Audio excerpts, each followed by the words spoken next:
So Brent, I've just seen the presentation about Assassin's Creed Revelations. Yes. Can you tell me about the series as a whole, as the story-wise? Just a big run-through for people who haven't played Assassin's Creed. Okay. So what's the series about? Well, the series is essentially about reliving the lives of past ancestors through the eyes of Desmond Miles, who's been the main protagonist and the president throughout the series. So we've seen the lives of Altair and Ezio Auditore over the course of Assassin's Creed 1, 2, and Brotherhood, and now in Revelations, we're getting to see both of them together in the same game. So through the Animus, we're able to experience their past and their histories. We're going to be wrapping up the storyline of Ezio, and we're going to be exploring some of the unseen moments of Altair's life as well. So this is the fourth Assassin's Creed title. Correct, yes.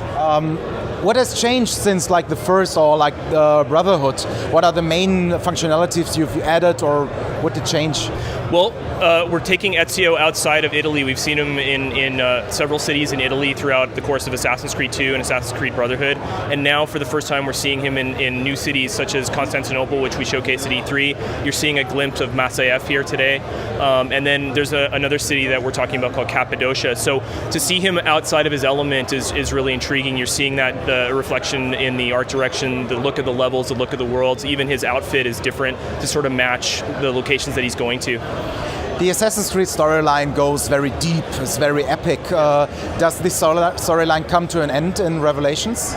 We are going to be wrapping up aspects of Altair's storyline, who was introduced in Assassin's Creed 1, and this is the end of Ezio's trilogy. So we saw him at his birth in Assassin's Creed 2. We saw it over the course of his life through Assassin's Creed Brotherhood, and now in Revelations he's in his early 50s, so we're going to be wrapping up his entire storyline as well. So this implies that there will be a next Assassin's Creed game. There's nothing we can really say about that at this time. We're here only to talk about Revelations, so one game at a time, but we always want to keep the ideas open for further opportunities. Okay. Now, are you also listening to the fans, what you can improve during the game? Absolutely. Whether it's in the single player or the multiplayer, we're always listening. We have a very incredible fan community, and we like to listen to their feedback and hear what they have to say, what they like and what they don't like about the series. So, for example, in the multiplayer, we've really improved stuff like the matchmaking based on the fan feedback. We've added new modes and new classes and new levels for them to play in. In the single player, we're constantly improving on the social stealth, the combat, and the traversal. I don't know if you saw at the E3 demo with the hook blade. It's allowing you to scale the buildings much quicker. You're going down the zip lines and going to a combination like zip line air assassination. So we're really layering the mechanics together, making them more polished than ever, and a lot of that's based on the fan feedback.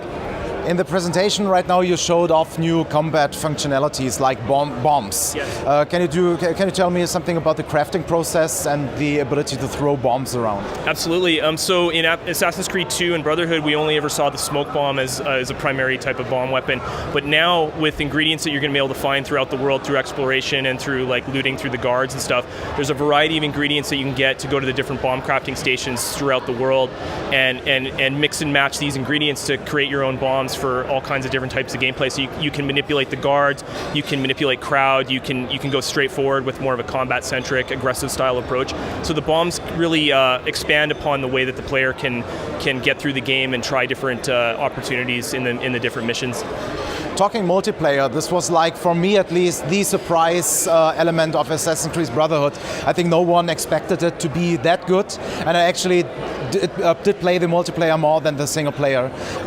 So, can you tell me about the reception of the fans? How did they find the multiplayer, and how are you improving on this? Absolutely. The multiplayer was a bold sort of move for the franchise because a lot of times, with everything we like to do, we like to make sure that there's a narrative justification. So one thing it's allowed us to do is to explore sort of the Templar side of things. We always heavily focus in single player on the assassin-centric perspective. So now it's giving us an opportunity to open up the narrative and talk about the Templar side of things. But also in terms of the gameplay, we're crossing over elements a little bit. So you're seeing the Crusader character from the demo. He makes an appearance in multiplayer. So there's an example of how how we're taking the narrative from single player and introducing aspects of that back into multiplayer. Same with the bomb crafting. You're not able to craft the bombs actually yourself in multiplayer, but the results of some of the bombs, so the look and feel of some of the things that you can make in single player are going to make an appearance in multiplayer. So again, we're looking to find those connections between the two and really elaborate on both sides of the gameplay from the single player and the multiplayer aspect. You also said that you are going to improve the matchmaking. Yes, that's one of the big. That was one of the big fan feedback things from the previous game. So they love playing the game, but they found it the matchmaking not to be as smooth as they would like. So they've really put a lot of effort into that iteration and making sure that players are able to get in and play as quickly as possible with each other. All right, thank you very much for the quick overview, and I'm really looking forward for the game. When does it come out? It's out for Xbox 360 and PS3 on November 15th worldwide.